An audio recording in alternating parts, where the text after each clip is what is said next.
दिल्ली में बड़ी चर्चा और चर्चा के बाद पूरे ही मुल्क में हंगामा, बल्कि पूरे मुल्क में नहीं, कहा जाए पूरी दुनिया में हंगामा और बहुत सारे सवाल जवाब। और इस चर्चा को, इस बहस को एक तरीके से जिसने कराया, जिसके ज़हन की ये उपज थी, जिसके ज़हन में ये बात आई, मुफ्ती शमेल नदवी साहब इस वक्त हमारे साथ हैं। बहुत सारे मुद्दे हैं, बहुत सारे इश्यूज़ हैं और ख़ास तौर से दीन के ऊपर, इस्लाम के ऊपर और उन लोगों के ऊपर भी हम बात करेंगे कि जो दीन इस्लाम को या फिर किसी भी मज़हब को नहीं मानते। मुफ्ती शमेल नदवी साहब हमारे साथ हैं, आपका बहुत बहुत इस्तकबाल है। कैसे हैं आप? बहुत मतलब जो है एक तरीके से लग रहा है कि भाग दौड़ ज़्यादा हो गई। जी जी जी, बहुत ज़्यादा हो बहुत ज़्यादा हो गई। ये बताइए साहब कि बड़ा अहम मुद्दा था ये, और इस मुद्दे पर हमेशा ही चर्चा, बहस और बातचीत होती रहती है। बहुत सारे लोग हैं, मतलब 6-7% अगर देखा जाए अलग अलग जगहों पर, पूरी दुनिया में देखा जाए 12 से 15%, शायद 20% तक भी पहुंचते हैं ऐसे लोग जो किसी भी मतलब दीन में या किसी भी मज़हब में यकीन नहीं रखते। ये मुद्दा बहुत पुराना था और लंबे वक्त से चला आ रहा है, मगर इस मुद्दे पर इतनी बड़ी चर्चा कराने का जहन में ख्याल आया, एक आइडिया आया और वो फिर दिल्ली में चर्चा हुई। तो ये असल में लोग सवाल पूछते हैं कि ये सवाल आया ही कैसे आपके जहन में इस चर्चा को कराने का? असल में आज से 3 महीने कबल जो है जनाब जावेद अख्तर साहब कोलकाता तशरीफ़ लाने वाले थे।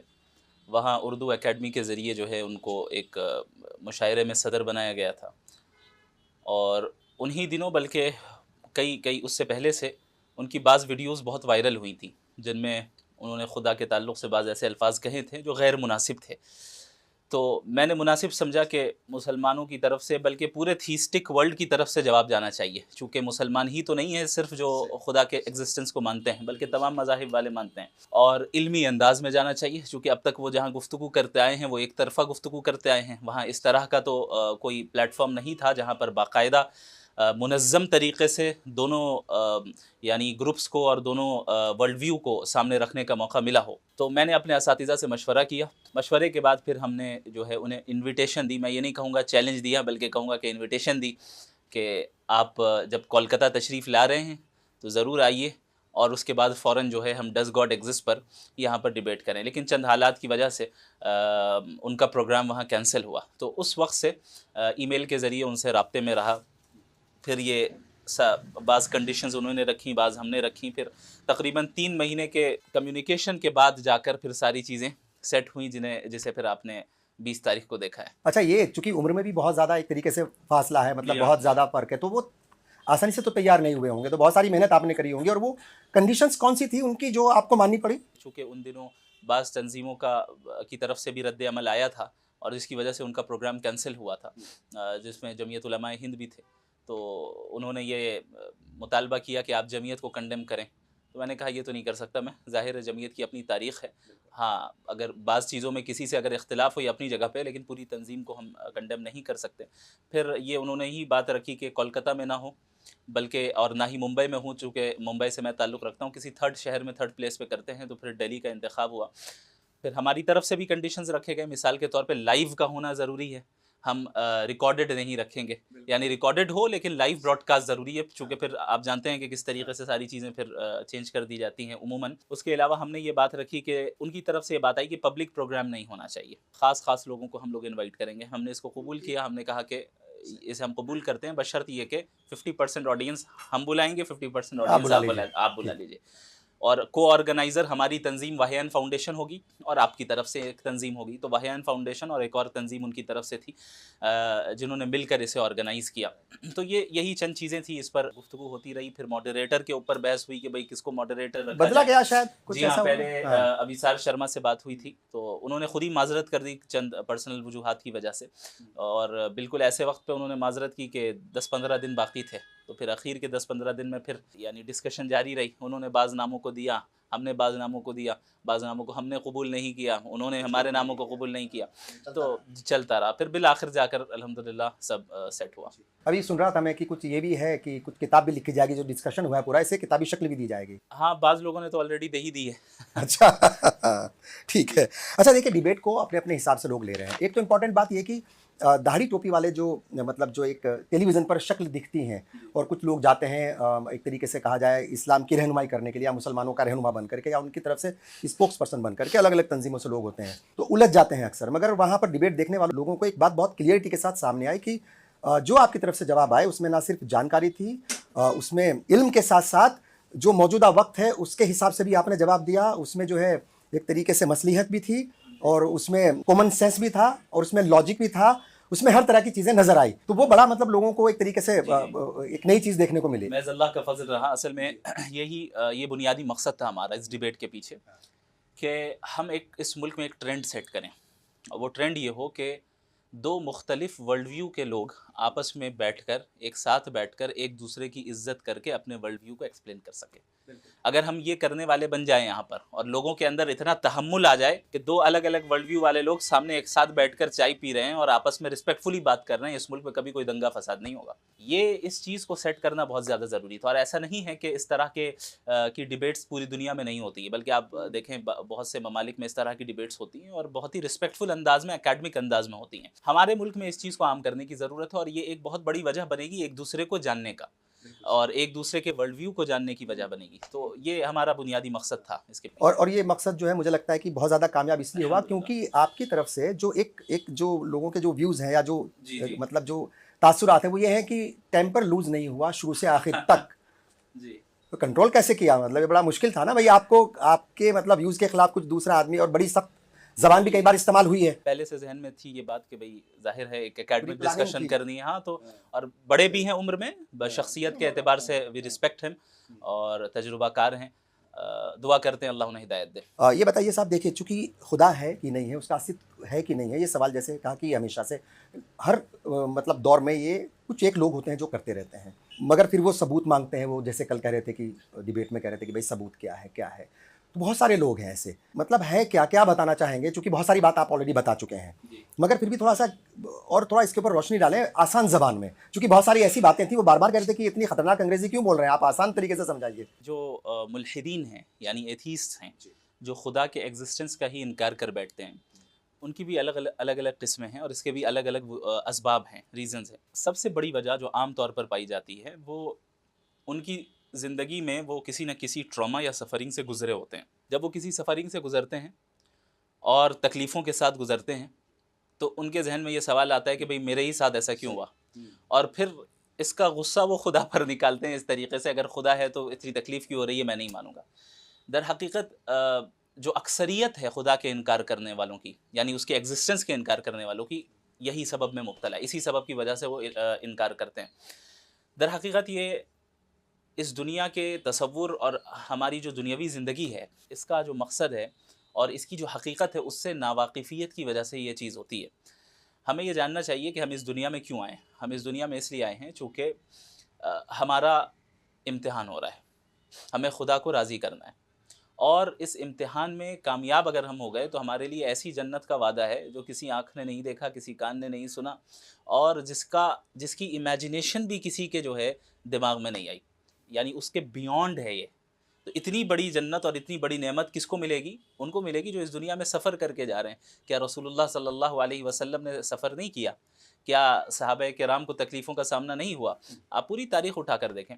तो बहरहाल एक तो ये वजह है। दूसरी एक बुनियादी वजह ये है कि हमारा जो वेस्टर्न एजुकेशन सिस्टम है, वो एजुकेशन सिस्टम जो वेस्टर्न पैराडाइम के तहत पढ़ाया जा रहा है, इस्लाम को, और मैं समझता हूँ कि किसी रिलीजन को मॉडर्न एजुकेशन से प्रॉब्लम नहीं होना चाहिए और है भी नहीं, लेकिन उस अभी तो नहीं है। हाँ अभी तो नहीं है। उस वेस्टर्न पैराडाइम में प्रॉब्लम है जिस पैराडाइम के तहत इसको पढ़ाया जा रहा है, जहाँ पर सिर्फ मटीरियलिज्म सिखाया जा रहा है और साइंटिज्म में मुब्तला किया जा रहा है।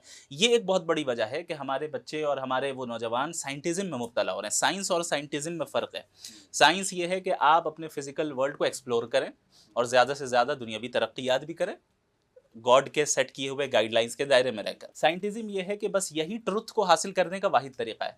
जब तक किसी चीज़ के ताल्लुक से एम्पेरिकल एविडेंस हमारे पास ना हो, एम्पेरिकल एविडेंस का मतलब होता है वो एविडेंस जिसका ताल्लुक हमारे सेंस ऑर्गन से हो, कि हम किसी चीज़ को महसूस कर सकें, किसी चीज़ को छू सकें, मेजर कर सकें, देख सकें, नाप सकें, तभी जाकर हम उसे फैक्ट मानेंगे। साइंस का मदार इसी पर है। जबकि हमारे वर्ल्ड व्यू के एतबार से जो सही बात यह है कि सोर्स ऑफ नॉलेज बुनियादी तौर पर 3 है। सबसे पहला सोर्स ऑफ नॉलेज तो यही हमारे सेंस ऑर्गन्स हैं। जैसे आप हमारे सामने हैं, मैं आपको देख सकता हूँ कि भाई आपने जो ब्लू कलर का कोट पहना है, ये इल्म मैंने कैसे हासिल किया? अपनी आँख को देखकर। तो ये इल्म को हासिल करने का एक ज़रिया हो गया। लेकिन आपके ताल्लुक़ से मुझे यही जानना है कि भाई आप इस दुनिया में कैसे आए? तो अब मैंने आपको पैदा होते हुए तो नहीं देखा, लेकिन अब दूसरे सोर्स ऑफ नॉलेज जो कि अक़ल है, उससे हमें ये पता चल रहा है कि ज़रूर किसी न किसी ने इन्हें जना है, इन्हें पैदा किया है। अगरचे मैंने आपको पैदा होते हुए नहीं देखा। मालूम चला कि अब ऐसी भी चीज़ें हैं जिनके ताल्लुक से अगर हमें नॉलेज हासिल करना है तो सेंस ऑर्गन्स को छोड़ के अब दूसरे लेवल को इख्तियार करना होगा, दूसरे सोर्स ऑफ नॉलेज को इख्तियार करना होगा, और वो दूसरा सोर्स ऑफ नॉलेज रीजनिंग है, अक्ल है। अब आप ही के ताल्लुक से मुझे ये जानना है कि आप इस दुनिया में क्यों हैं, आपका क्रिएटर आपसे क्या चाहता है, क्या नहीं चाहता है, और इस ज़िंदगी के बाद क्या होगा। ये ऐसे सवालात हैं और इन सवालात का ताल्लुक ऐसे डोमेन से है जिनका जहाँ से आप नॉलेज ना सेंस ऑर्गन्स के ज़रिए जान सकते हैं, ना महज अपनी अक्ल के ज़रिए जान सकते हैं। अब यहाँ पर आपको तीसरे सोर्स ऑफ नॉलेज की ज़रूरत पड़ेगी, वो है रेवलेशन, वो है खुदा की वही। तो खुदा की वही उन चीज़ों को डिस्कस करते आती हैं जिन्हें हम अपने सेंस ऑर्गन्स के ज़रिए और अक्ल के ज़रिए, मुजर्रद अक्ल के ज़रिए हासिल ना कर पाएँ। लेकिन मॉडर्न वेस्टर्न जो सिस्टम ऑफ एजुकेशन है उसने लोगों को ये पढ़ा दिया कि सोर्स ऑफ नॉलेज सिर्फ एक है, वो एम्पेरिकल एविडेंस है। अब जाहिर है जब एम्पेरिकल एविडेंस है, सिर्फ फिजिकल वर्ल्ड को ही तो हम जान सकते हैं ना, और गॉड फिजिकल तो नहीं है, खुदा फिजिकल तो नहीं है, वो किसी उसके ऊपर फिजिक्स के लॉज तो अप्लाई नहीं हो सकते, वो किसी फॉर्म एंड शेप का मोहताज तो नहीं है। तो आप खुदा को जानने के लिए कैसे एम्पेरिकल एविडेंस का मुतालबा कर सकते हैं? ये तो एक बचकाना मुतालबा, और उसकी मिसाल मैंने दी थी कि मेटल डिटेक्टर से आप प्लास्टिक डिटेक्ट करने चले, तो ये तो बचकाना चीज़ है जी। अच्छा देखिए, बहुत सारी चीज़ें, चूंकि वो सवाल वहाँ पर भी आया था, जी। और वो ये था कि भाई नेचर जो है वो इंसाफ नहीं करती। मैंने देखा कमेंट्स में भी जो नौजवान नस्ल है वो इस सवाल का जवाब ढूंढना चाह रही है कि वजह क्या है और उसकी जिम्मेदारी किसकी है। क्या जिम्मेदारी जो है जो मखलूक है या जो इंसान है या जो अलग अलग जो स्टेट्स हैं उन्हीं की जिम्मेदारी है या किसकी है? इस दुनिया में इंसाफ को कायम करने की जिम्मेदारी हम इंसानों की है, और इसीलिए हम इस दुनिया में भेजे गए। अल्लाह रब्बुल आलमीन ने जब पहले इंसान को इस दुनिया में भेजा, अल्लाह ताला ने कुरान में फरमाया, इन्नी जाइलुन फिल अर्दी खलीफा, कि मैं इस ज़मीन में खलीफा बनाकर भेज रहा हूँ। अब उस खलीफा का काम क्या है? वो अल्लाह के कमांड्स को नाफिज करेगा। अब जो ये सवाल होता है ना कि अगर खुदा है तो जुल्म क्यों है, तो हमें ये समझना चाहिए कि इस ज़िंदगी में अगर जुल्म ना हो और गलत काम करने का हमारे पास फ्री विल ना हो तो हमारी अकाउंटेबिलिटी तो मीनिंगलेस है। यानी हम इस दुनिया में अगर आए हैं तो खुदा के सामने अकाउंटेबल हैं, और अकाउंटेबिलिटी के लिए ईविल तो होना चाहिए ना। यानी आपके पास अगर फ्री विल ही ना हो, या आपको सिर्फ एक ही ऑप्शन मिले, एग्जाम में एमसीक्यूज आपको दिए जाएं कि नीचे दिए गए 4 ऑप्शंस में से सही ऑप्शन को सेलेक्ट करें और एक ही ऑप्शन हो, तो वो टेस्ट मीनिंगलेस है। कैसे टेस्ट होगा? यानी वो लाजमी तौर पे आपको गलत आंसर्स भी दिए जाएंगे, सही भी दिए जाएंगे। अब आपको इंतखाब करना है कि सही आंसर क्या है। इसी तरीके से इस दुनिया में ईविल भी मौजूद रखा जाएगा और गुड भी मौजूद रखा जाएगा, और आपको फ्री विल भी दिया जाएगा। अब आप अपने फ्री विल से सही रास्ता इख्तियार करते हैं या नहीं करते हैं, ये असल मकसद है। अपने फ्री विल से आप इस दुनिया में इंसाफ को नाफिज करते हैं या नहीं करते हैं, ये असल इम्तिहान है। अब अगर इंसाफ हमेशा इस तरह लाजिम हो जाता है इस दुनिया में कि कोई जुल्म ना होता और कोई ईविल ना होता, तो फिर इस इंसान के पास फ्री विल ही नहीं रहता। वो तो मजबूर होता ना खैर को सेलेक्ट करने पे, तो वो रोबोट की तरह हो जाता। और जब रोबोट की तरह हो जाए तो फिर कोई अकाउंटेबिलिटी नहीं है। जब अकाउंटेबिलिटी नहीं है तो फिर रिवॉर्ड भी नहीं है, पनिशमेंट भी नहीं है, जन्नत भी नहीं है, जहन्नम भी नहीं है। तो ये ज़िंदगी के बिल्कुल इंसाफ वाली ज़िंदगी, अमन व अमान वाली ज़िंदगी, ज़र्रा बराबर भी तकलीफ ना पहुँचे, इस ज़िंदगी के लिए अल्लाह ने जन्नत बनाई है, दुनिया नहीं बनाई है। इस दुनिया में यहाँ तो सब प्रॉब्लम आएंगी, जद्दोजहद भी जाहिर करनी है। पड़ेगी, और एक जगह पावर बहुत ज्यादा होगी, एक जगह जाहिर पावर है। नहीं होगी। और आपको स्ट्राइव करना है कि कैसे हम मजलूमों की मदद करें। अगर जुल्म हो रहा है तो अब आपका भी इम्तिहान है कि आप जुल्म को किस तरह ख़त्म करते हैं अपने फ्री विल से। बिल्कुल ठीक है। अच्छा देखिए, ये जो एथिस्ट की जो तादाद है हिंदुस्तान में भी अलग अलग आंकड़े आते हैं, मेरा ख्याल के 2-3% के आसपास है, कई बार ऊपर नीचे होती रहती है। पूरी दुनिया में देखें तो शायद 20-22% के करीब शायद ये घूमती है सब मिला मिलू करके। बहुत सारे ऐसे लोग हैं जो इस्लाम को कबूल कर रहे हैं, इस्लाम में आ रहे हैं, मगर बहुत सारे ऐसे लोग हैं इसी टाइम पर जो इस्लाम से बाहर भी हो रहे हैं, या तो वो एथिस्ट हो रहे हैं या फिर किसी और मजहब की तरफ जा रहे हैं, और फिर वो चलता है एक्स मुस्लिम, ये तमाम चीज़ें। तो वजह क्या है? मतलब इस्लाम छोड़ने वालों की तादाद भी कम नहीं है। इसकी वजह भी कुरान में अल्लाह ने बयान कर दी है, व इन ततवल्लौ यस्तब्दिल कौमन गैरकुम सुम्मा ला यकूनु अमसालकुम। देखो दीन वाज़े हो गया है, अगर तुम दीन से फिर के जाओगे ना, अल्लाह तुम्हारे बदले में ऐसी कौम को खड़ा कर देगा जो तुमसे बेहतर होंगे, तुम्हारी तरह नहीं होंगे। और हम आज ये देख रहे हैं मुसलमानों की एक तादाद ऐसा यकीनन ऐसा है कि वो इस्लाम से हट जा रही है, लेकिन आप दूसरी तरफ देखें कि एक बड़ी तादाद जो गैर मुस्लिमों की इस्लाम में आ रही है वो उनसे ज़्यादा ईमान पर कायम है। अल्लाह का दरअसल जो है ये ऐलान पहले ही कुरान करीम में अल्लाह ने कर दिया कि ये दीन ईमान दरअसल एक नेमत है, और अल्लाह की सुन्नत ये है कि अगर आप नेमत की कदर नहीं करेंगे तो अल्लाह उस नेमत को छीन लेता है। आपके जहन में अगर कोई डाउट आ रहा है, कोई शुबह आ रहा है, तो इसीलिए मैं अक्सर नौजवानों से कहता हूँ कि अगर शुबुहात की वजह से, डाउट्स की वजह से वो इस्लाम से दूर हो रहे हैं, कोई भी डाउट आपके जहन में आए तो सबसे पहला उसूल ये होना चाहिए कि आपके जहन में आए ये बात कि इस सवाल का जवाब मेरे पास फिलहाल नहीं है, लेकिन इसका ये मतलब नहीं कि इस्लाम के पास नहीं है। अगर मुझे नहीं समझ में आ रहा है तो लोग समझते हैं अच्छा इस्लाम के पास जवाब ही नहीं। आपको मेहनत करनी होगी, आपको तलाश करना होगा, आपको माहिरीन से पूछना पड़ेगा, अपने सफ़र को जारी रखना पड़ेगा। ये आर्ग्यूमेंट फ्रॉम लिमिटेड पर्सपेक्टिव इसे कहते हैं। ये एक फेलेसी है कि मेरा जो पर्सपेक्टिव है, मैं जैसे समझ रहा हूँ बस वही ट्रू होना चाहिए। हमें उससे आगे बढ़ना पड़ेगा। डाउट्स का आना मौजूदा ज़माने में बिलखुसूस ये एक आम बात है। डाउट्स आ सकते हैं, लेकिन उन डाउट्स का इलाज करना भी उतना ही ज़्यादा ज़रूरी है। बिल्कुल ठीक है। लिहाजा कभी ये ना समझें कि किसी हुक्म के ताल्लुक से डाउट आ रहा है तो इस्लाम के पास जवाब नहीं है, बल्कि तलाश करें और इंशाअल्लाह ताला आपको ज़रूर जवाब मिलेगा। अच्छा, बहुत सारी चीज़ें हैं, लास्ट के 2-3 सवाल हैं और उसमें मैं चाहूँगा कि चूँकि देखिए पैगाम जो है आपकी तरफ से जा रहे हैं और वो बहुत मतलब एक तरीके से इम्पैक्टफुल है और नौजवान नस्ल को बहुत ज़्यादा ज़रूरत भी है और नौजवान नस्ल की ये भी बात सच है कि वो रिलीजियस भी बहुत ज़्यादा है, इसमें कहीं कोई दो राय नहीं, मगर फिर भी थोड़ा-सा इधर-उधर कई बार हो जाते हैं। इमेज बन जाती है मुसलमानों की कि वो तो जिहादी हैं और जिहाद का मतलब जो है, ये बात हमेशा होती है कि बहुत गलत तरीके से दो तरह के जिहाद हैं, मगर उनको अलग तरीके से पेश किया जाता है, समझा जाता है और मीडिया का उसमें बड़ा रोल है। लव जिहाद और लैंड जिहाद और ना जाने थूक जिहाद और क्या-क्या चलता है। इस्लाम की ये एक तस्वीर बनाने की, इस्लाम के मानने वालों की तस्वीर बनाने की कोशिश की गई है। रास्ते क्या हैं बाहर निकलने के? रास्ते ये है कि रसूलुल्लाह की सीरत को आम कीजिए। रसूलुल्लाह सल्लल्लाहु अलैहि वसल्लम की बायोग्राफ़ी लोगों को बताइए कि भाई अगर आप जिहाद का मतलब टेररिज्म समझते हैं तो इनकी ज़िंदगी पढ़ के तो समझ में आ रहा है जिहाद टेररिज्म को ख़त्म करने का नाम है। जिहाद टेररिज्म नहीं है, बल्कि जिहाद टेररिज्म को ख़त्म करने का नाम है। रसूलुल्लाह सल्लल्लाहु अलैहि वसल्लम की बायोग्राफ़ी को ज़्यादा से ज़्यादा आम करना चाहिए, किताबों के ज़रिए, पैम्फलेट्स के ज़रिए, बुकलेट्स के ज़रिए और उसके अलावा आर्टिकल्स के ज़रिए, वीडियोज़ के ज़रिए, और लोगों को बताएं कि भाई जो एक प्रोपेगेंडा चल रहा है मेन स्ट्रीम मीडिया में या कहीं पे भी चल रहा है, ये एक तरफ और हकीकत आप देखें कि क्या है। अब आप बताएं कि मज़लूम अपने अपने हक़ को हासिल करने के लिए अगर स्ट्राइव कर रहा है तो क्या आप इसे टेररिज्म कहेंगे? भाई हमारे मुल्क में अंग्रेज़ों से मुकाबला किया गया ना, अंग्रेज़ों के नज़दीक सारे टेररिस्ट थे जिन्हें हम फ्रीडम फाइटर कहते हैं। तो वो उनका पर्सपेक्टिव था, ये अलग पर्सपेक्टिव है, यहाँ के लोगों का पर्सपेक्टिव था। तो किसी भी पॉइंट को या किसी भी मसले को जानने के लिए आपको उसको ब्रॉडर एंगल से देखना पड़ेगा। सिर्फ एक मुख्तसर चीज़ को नहीं देखना है। मिसाल के तौर पे डॉक्टर है, वो सर्जरी करता है। अब आप आउट ऑफ द कॉन्टेक्स्ट एक डॉक्टर को दिखाएं कि वो हाथ काट रहा है तो ये कितना ख़तरनाक लगेगा। सही। लेकिन ये हो गया लिमिटेड पर्सपेक्टिव। अब उसको ब्रॉडर आप उसके पिक्चर से देखें कि अच्छा डॉक्टर इसलिए काट रहा है क्योंकि उसके हाथ में कैंसर है, अगर इस हाथ को ना काटा जाए तो कैंसर पूरे जिस्म में फैल जाएगा। अब बताइए डॉक्टर जालिम हुआ या रहम करने वाला हुआ? वाकया वही है, बस पर्सपेक्टिव चेंज हो गया। बस आपके पास ज़्यादा इन्फॉर्मेशन आ गई, आपने ज़्यादा ब्रॉडर पिक्चर को देख लिया तो आपको उसके पीछे के विजडम समझ में आ गया। यही मामला जिहाद का है कि जिहाद में बस ये दिखाया जाता है कि भाई जंग हो रही है, लेकिन कौन जंग कर रहा है, किससे जंग कर रहा है, क्यों जंग कर रहा है, किस कॉन्टेक्स्ट में जंग कर रहा है। जब आपको ये मालूम हो जाए तो आप भी जो है फिर अपने आप को शायद जिहादी कहने लग जाएं। ठीक है।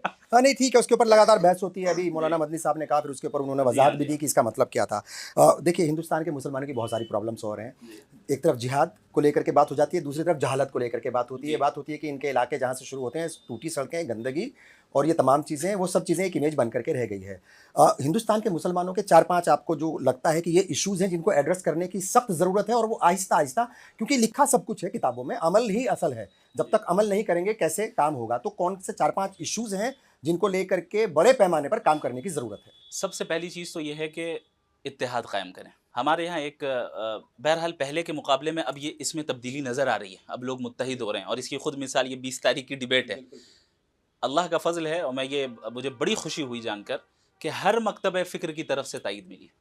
चाहे देवबंदी हों, बरेलवी हों, अहले हदीस हों, शिया हों, इन सब के स्कॉलर्स और उलमा के मैसेजेस मेरे पास आ रहे हैं और सब मुबारकबाद दे रहे हैं, सब शुक्रिया अदा कर रहे हैं। ये बहुत बहुत शानदार ये पैगाम गया है। कॉमन ग्राउंड्स में और कॉमन इश्यूज़ में हमें मुत्तहिद होना पड़ेगा, सबसे अहम चीज़ ये है। दूसरी चीज़ ये है कि तमाम असबाब और तमाम चीज़ें अपनी जगह पर, लेकिन अल्लाह और उसके रसूल की इताअत सबसे पहले है। ये प्राइमरी दर्जे की चीज़ है। अगर हमने अल्लाह उसके रसूल की इताअत छोड़ दी, उसके बाद हम दुनिया के जितने असबाब इख्तियार कर लेना, अल्लाह की तायीद हमारे साथ नहीं रहेगी। और इसी चीज़ को कुरान करीम में अल्लाह ने बयान फरमाया कि वातिउल्लाह व रसूलहू वला तनाज़अू फतफ़शलू व तज़हब रिहुकुम वस्बिरू इन्नल्लाह मअस-साबिरीन। 2 क्राइटेरिया अल्लाह की मदद की। सबसे पहली चीज़, पहली शर्त अतिउल्लाह व रसूलह व अतिउर रसूल, अल्लाह उसके रसूल की इताअत। दूसरी चीज़ वला तनाज़अू, आपस में लड़ाई झगड़े ना करो, मुत्तहिद हो जाओ। जब ये दोनों चीज़ें एक साथ तुम्हारे अंदर जमा हो जाएगी तो फिर क्या होगा? अल्लाह तुम्हारे साथ रहेगा। सब्र करो, मुकाबला करो, अल्लाह की मदद तुम्हारे साथ रहेगी। आज हमारे यहाँ एक तबका तो ऐसा है जो महज मखसूस इबादतों ही को करवाने का कायल है और असबाब को इख्तियार करने और उसमें जद्दोजहद और जिस मैदान में जैसे अफराद को जाना चाहिए उसकी अहमियत ही नहीं है। दूसरा तबका ऐसा है कि दीन पे अमल करने की कोई अहमियत नहीं, लेकिन दुनियावी असबाब को इख्तियार करने की सबसे ज़्यादा अहमियत है। बैलेंस बनाना बहुत ज़रूरी है। बैलेंस बनाना ज़रूरी है कि आप दीन की भी इताअत करें और असबाब भी इख्तियार करें, और जो असबाब इख्तियार करें दीन के गाइडलाइंस के मुताबिक करें, अब अल्लाह की नुसरत और ताईद आएगी। मैं डिस्करेज नहीं कर रहा हूँ ये कहकर, लेकिन मैं एक मिसाल दे रहा हूँ कि हम नमाज नहीं पढ़ते हैं लेकिन सोशल इश्यूज़ में प्रोटेस्ट करने ठीक चले जाते हैं। मैं ये नहीं कह रहा कि प्रोटेस्ट करना चाहिए नहीं करना चाहिए, एक अलग मामला है, कब करना चाहिए कब नहीं करना चाहिए। हमने ये समझ लिया कि हमारे मसाइल हल होंगे प्रोटेस्ट से, जो कि हो सकता है एक सबब हो, लेकिन हम अल्लाह की इताअत ही नहीं कर रहे हैं और असबाब इख्तियार कर रहे हैं, तो अल्लाह की ताईद कहाँ से आएगी? ये सहाबा के मनहज से हटना हुआ। सबसे पहली चीज़ ये है कि अल्लाह उसके रसूल की इताअत, दीन को हम नहीं छोड़ेंगे, फ़राइज़ पर पाबंदी, सुन्नतों की पाबंदी और अल्लाह के गाइडलाइंस को फॉलो करना। अब आप असबाब इख्तियार करें, जब दोनों चीज़ों को जमा कर लें, देखें आज भी वो अल्लाह मौजूद है जिसने बदर में फ़रिश्तों को नाज़िल किया था, आज भी नाज़िल हो। बिल्कुल ठीक है। और बहुत सारे, एक नहीं बहुत सारे हैं, अबाबिल भी आई, वो भी एग्जाम्पल है। एक आखिरी सवाल ये कि ये जो सिलसिला शुरू हुआ है, चूँकि बहुत सारे लोगों से बात हो रही है, हर कोई चाहता है कि वो फलां सूबे में आएँ आप, फलां शहर में आएँ और जो है आपकी तरफ से बात रखी जाए, तो ये सिलसिला जो शुरू हुआ है ये चलता रहेगा या क्या रहेगा आगे की प्लानिंग? देखें, ये अल्लाह जब तक चलाएगा चलता रहेगा। अल्लाह रब्बुल आलमीन, मैं बड़ा ही कमज़ोर सा आदमी हूँ और मैं अपने आप को इस इतना अहल नहीं समझता कि हर एक के सामने इंटरव्यू दूँ और बैठूँ और बात करूँ। हम मुझसे बड़े उलमा मौजूद हैं, ऐसे अफराद मौजूद हैं जो मुझसे ज़्यादा टैलेंटेड हैं, मुझसे ज़्यादा अच्छी गुफ्तगू कर सकते हैं। ये अलग बात है कि मीडिया उनको कवरेज नहीं देता। तो वो हज़रात ज़्यादा अहल हैं कि आपके सामने बैठें और वो ज़्यादा अच्छे जवाबात दे सकते हैं। तो बस अल्लाह जितनी खिदमत ले लेता है, मैं उसके लिए तैयार हूँ। हमसे बात की ज़ाकल्लाह। बहुत